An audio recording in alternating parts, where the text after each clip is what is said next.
Danish astronomer Tycho Brahe made the most accurate celestial observations of his time and challenged the prevailing belief in how the universe was organized.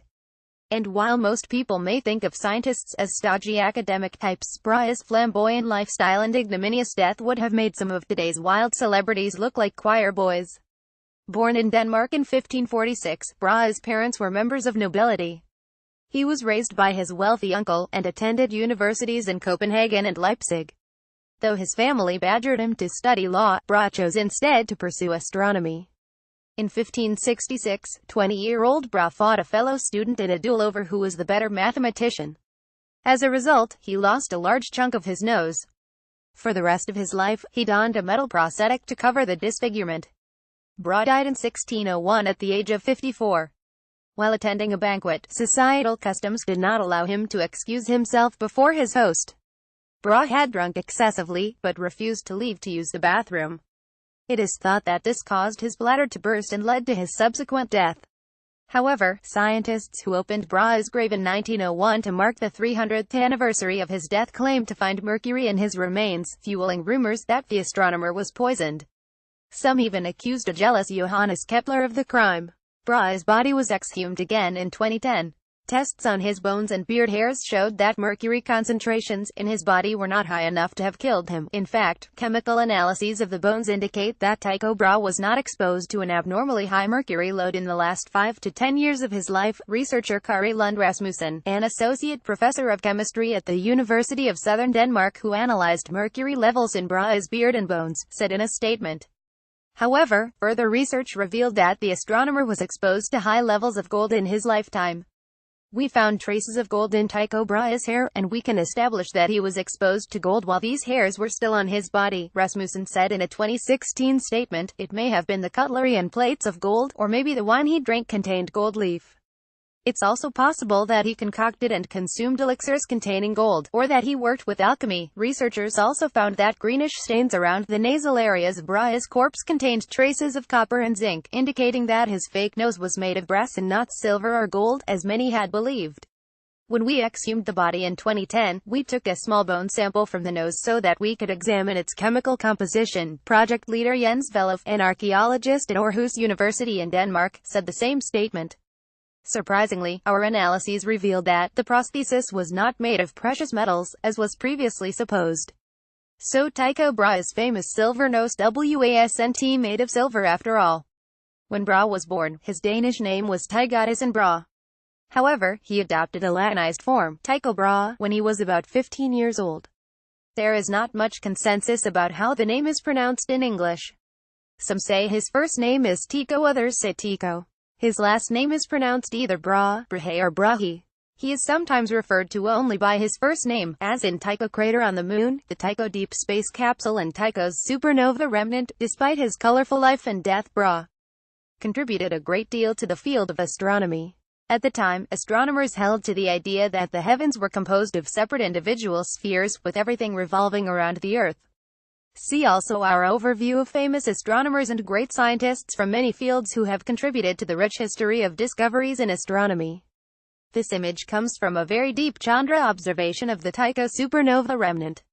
Low-energy X-rays red in the image show expanding debris from the supernova explosion, and high-energy X-rays blue show the blast wave, a shell of extremely energetic electrons. These high-energy X-rays show a pattern of X-ray stripes never previously seen in a supernova remnant. Credit X-ray in Rutgersk, Ericsson et al. Optical DSS in 1572, Brahe observed a supernova in the constellation of Cassiopeia. Brighter than Venus, the new star remained visible for a year and a half. In 1577, he observed a comet. Current theory taught that both were disturbances in the atmosphere. However, Brahe's precise measurements revealed differently.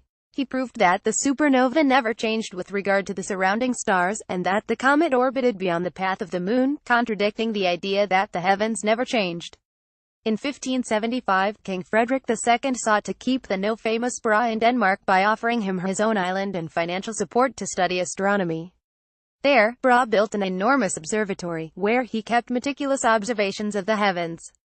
While most astronomers only focused on observing heavenly bodies at specific, unusual points in their orbits, Brahe intently tracked them in their entire visible orbit across the sky, creating the most precise observations made at the time. Some of his measurements were accurate to half an arc-minute, which is especially admirable given that they were all made before the advent of the telescope.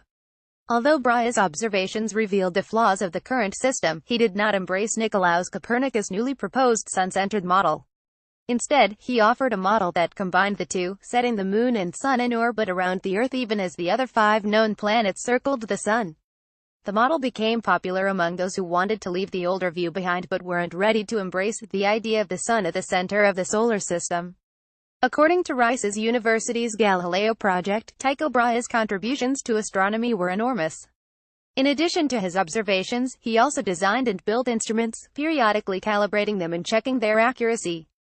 He thus revolutionized astronomical instrumentation. Brahe's precise measurements laid the foundation for a new understanding of the motion of the planets. German astronomer Johannes Kepler contacted him at the end of the 16th century in an effort to obtain copies of the Danish astronomer's research. Brahe countered with the suggestion that Kepler could work as his assistant, helping him to compile his data. However, Brahe proved more tight-fisted than Kepler had anticipated and refused to share his measurements of the planets and their orbits. Instead, he suggested Kepler work on solving the Mars dilemma that plagued astronomers. Because of its orbit, Mars appears to occasionally move backwards across the sky, causing many astronomers to suggest epicycles, tiny circles within their orbit.